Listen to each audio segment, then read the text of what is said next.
जय Siya Ram everyone, welcome back to your channel. This is Reena. तो ये है मेरा डे नंबर 17 अपनी एसबीआई पीओ मेंस और क्लर्क मेंस की प्रिपरेशन को लेकर, जिसमें मैं आपके साथ फुल डे शेयर करने वाली हूँ कि मैं अपना फुल डे किस प्रकार से मैनेज करती हूँ आरआरबी एग्जाम्स और मेंस को लेकर। जिसमें सबसे पहले मैंने अपनी टू डू लिस्ट कंप्लीट करी ताकि मुझे पूरा दिन क्लियर रहे कि मुझे आगे ये करना है और टाइम वेस्ट ना कर पाऊँ मैं। इसके बाद मैंने स्केयर क्यूब और टेबल का रिविजन किया था, जो मैं डेली करने वाली हूँ अब से, बिकॉज इससे क्या होता है कि आप भूलेंगे नहीं और मेंस लेवल में काफ़ी इनकी ज़रूरत ज़्यादा पड़ती है क्योंकि लंबी लंबी कैलकुलेशन होती है। और ये करने के बाद फिर मैंने पहले करी थी आशीष गौतम सर की क्लास करी थी करंट अफेयर की, 1.25 घंटे में वो क्लास करी थी, उसको मैं रिकॉर्ड नहीं कर पाई थी।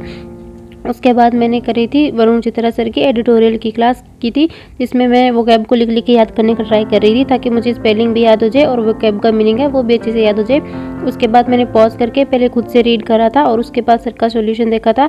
इससे क्या होता है कि आप पहले खुद रीड करो पूरा 1 से 2 मिनट दो करने का, फिर देखो, देन आपको थोड़ा सा आपकी रीडिंग स्किल है वो अच्छी हो जाएगी। और इसमें मुझे जो भी इंपॉर्टेंट वर्ड मीनिंग लगे, जो मुझे मतलब रिकॉल करने में दिक्कत होगी, उनको मैंने नोट डाउन कर लिया और कुछ फ्रेजल वर्ब थी जिनको मैंने लिख लिया था ताकि बाद में इनका रिविजन कर पाऊँ। इसके बाद भगवान का नाम लेकर और थोड़ी सी हिम्मत दिखाकर पहली बार मैंने सेक्शनल मॉक अटेम्प्ट किया है क्वांट का, एसबीआई क्लर्क मेंस का, जो टेक्स्ट बुक का सेकंड वाला है। इसमें 17 क्वेश्चन अटेम्प्ट करने के बाद स्कोर आया 8.25 नंबर। बहुत ज़्यादा ब्लंडर कर दिया इसमें मैंने। ये फर्स्ट वाली मुझे डीआई उठानी थी, ये थी ईजी थी, बट मैंने वेरिएबल देखकर इसको स्किप कर दिया।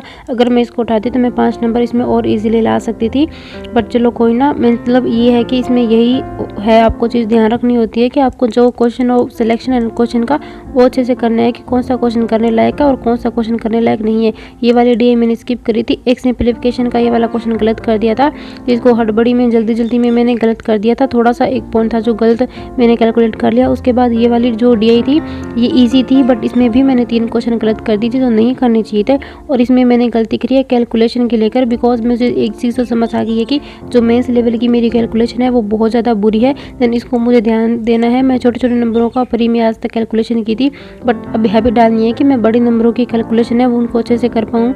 ये मॉक टेस्ट अटेम्प्ट करने के बाद फिर मैं सो गई थी लगभग 1.5 घंटे के बाद, और उसके बाद मैं काफ़ी देर बाद मैंने पढ़ना स्टार्ट किया था। और उस टाइम मुझे इसी मॉक टेस्ट का अच्छे से एनालिसिस करना था, जिसको एनालाइज करने में मुझे पूरा 2 घंटा लगा था। 45 मिनट का ही मुझे मॉक दिया था और इसके बाद मुझे 2 घंटे इसको एनालिसिस करने में लगे थे, बिकॉज इसमें मैंने पूरा एकदम बारीकी से एनालिसिस किया था कि मुझे कौन सा क्वेश्चन अटैम्प्ट करना चाहिए था और कौन सा नहीं अटैम्प्ट करना चाहिए था।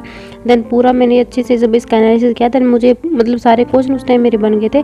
देन मुझे समझ आया कि क्वेश्चन ईजी है, बस थोड़ा सा लेंथी है और मुझे अपनी कैलकुलेशन स्पीड है उसको इन्हांस करना है। थोड़ा सा हैबिट डालनी है कि लॉन्ग क्वेश्चन है और उनको मैं टैकल कर पाऊँ। देन ये आदत अगर लग जाएगी ना एक बार बड़े क्वेश्चनों को देखने की, देन वो फिर थोड़ा सा अपने लिए ईजी हो जाएगा। इसके बाद चाय पी के मैंने आधे घंटे का बीच में ब्रेक लिया था और उसके बाद मैंने स्टार्ट की थी इंग्लिश मेंस की क्लास करना। वरुण चित्रा सर की क्लास थी, ये क्लास भी काफ़ी अच्छी थी, मतलब माइंड की पूरी पुर्जे खोलने वाली थी।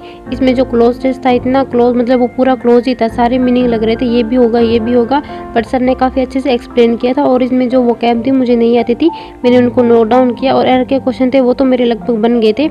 इसमें 4 क्वेश्चन थे, 2 बन गए थे और 2 मेरे एरर के गलत हो गए थे। देन मैं इन ट्राई करती हूँ कि अब से मैं जो भी क्लास करूँगी, जो भी कॉन्सेप्ट्स होंगे मैं उनको नोट डाउन कर लूँगी ताकि जब आगे वो कॉन्सेप्ट आए देन मेरे लिए फिर वो इजी हो जाए सॉल्व करना। अगर इस हिसाब से आप भी करोगे ना थोड़ा सा स्मार्ट वर्क, तो आप इजीली कम टाइम में आप अच्छा खासा अपना इंप्रूवमेंट कर सकते हो। तो अभी भी ट्राई करूँगी कि मैं जो भी क्लास करूँ उसको मैं मल्टीपल टाइम आगे जब भी टाइम मिले मैं उसका रिविजन जरूर करूँ। ऐसे नहीं है कि क्लास कर ली बस ठीक है काम हो गया छोड़ दिया। देन मैं ट्राई करूँगी कि उसका रिविजन कर पाऊँ ताकि मुझे थोड़ा सा ऐसे रहे कि हाँ मैंने कुछ पढ़ा है जो अच्छे से ही पढ़ा है, क्योंकि इंग्लिश मेरी काफ़ी ज़्यादा वीक है और मुझे इस पर काम करने की अभी ज़रूरत है। इसके बाद मैंने रीजनिंग मेंस की क्लास करी थी, पुनीत सर की यूट्यूब की क्लास थी। इसमें जो फर्स्ट क्वेश्चन आया था मशीन इनपुट का था, जिसमें एक लॉजिक था, मेरे को 4 लॉजिक मिल गए थे, बट एक वो सेकंड स्टेप था वो मेरे को मिला ही नहीं, जिसमें मैंने 6 से 7 मिनट दिए। बट फाइनली जब सर ने बताया तो वो था कि सबके लिए वो न्यू था, मेरे से क्या किसी से वो भी नहीं वो बना था। इसके बाद जो कोडिंग डिकोडिंग का क्वेश्चन था उसमें मैंने 10 मिनट दिए, बट मुझे उसमें से सिर्फ लेटर ही मिला था, सिंबल और नंबर दोनों ही नहीं मिले थे। बट सर ने जब बताया तो वो मुझे याद रह गया कि हाँ अगर आगे से ऐसा कोई आएगा रूल तो मैं उसको इम्प्लीमेंट करके ट्राई ज़रूर करूँगी। इसके बाद जो पजल थी, सर ने 2 होमवर्क पजल थी वो करवाई थी और घर के लिए खुद करने के लिए पजल थी। जिन 2 पजल को मैंने करा था, लगभग एक पजल करी थी मैंने जिसमें मुझे आधा घंटा लगा था करने में, बट वहाँ वो मेरी बन गई थी। ये करने के बाद फिर मैंने खाना वगैरह खाया और वापस 7:30 बजे से मैंने पढ़ना शुरू किया था। और इस टाइम मैंने की थी अरुण सर की ये वाली क्लास की थी, मेंस लेवल की मिक्सचर और रिप्लेसमेंट की क्लास थी। काफ़ी अच्छे भी, इसमें भी काफ़ी अच्छे क्वेश्चन थे और लगभग मेरे क्वेश्चन बन जाते हैं। मतलब क्लास में सारे क्वेश्चन बन जाते हैं, बट पता नहीं मॉक टेस्ट में जाके क्या हो जाता है, वहाँ पे जाते ही स्कोर जो है वो स्टक हो जाता है। बट क्लास में मतलब इतना हार्ड लेवल का नहीं था। सर ने मतलब स्टार्टिंग में तो इजी लेवल के क्वेश्चन करवाए थे, प्रीलिम्स लेवल के, उसके बाद मेंस लेवल के काफ़ी अच्छे क्वेश्चन थे मिक्सर और रिप्लेसमेंट के। ये टॉपिक मेरे जी थोड़ा सा इंटरेस्टिंग लगता है, देन ये बन गया था। इसके बाद मैंने वरुण चित्रा सर की वोकैबुलरी की क्लास देखी थी। आज 7th नंबर की क्लास की थी। इससे पहले 6 क्लासेस मैंने कर ली है।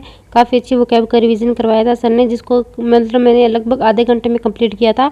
और आज 15 वोकैब का सर ने रिवीजन करवाया था।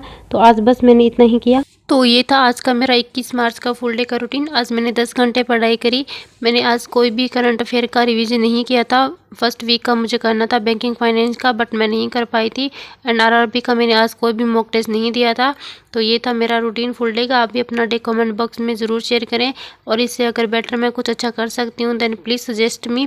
कमेंट बॉक्स आपके लिए खुला है। आपका कोई भी डाउट हो एंड कोई भी आप मेरी हेल्प कर पाओ अपनी मेरी स्टडी को लेकर, कि मैं और किस प्रकार से अपनी जो मेंस लेवल की स्टडी है उसको बूस्ट कर पाऊँ, तो प्लीज़ आप बताइएगा। और पढ़ते रहिए अच्छे से, अपना ध्यान रखिए। All the very best.